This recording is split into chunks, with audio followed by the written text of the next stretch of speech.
I understand that that's a Swedish method, but it actually goes back to a lot of what you've been teaching in your own books and that we've discussed so many times.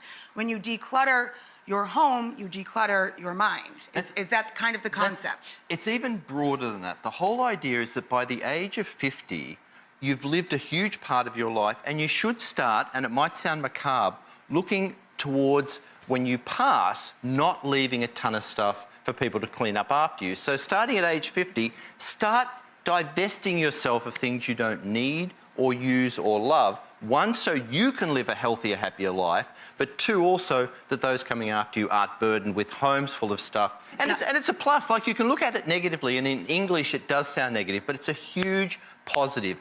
Open the space that you live in so you're not burdened by stuff. Make sure that you leave those who come after you great things rather than a whole lot of crap to wade through. It's something and to it's think good about. for both. It's a beautiful thing to think about.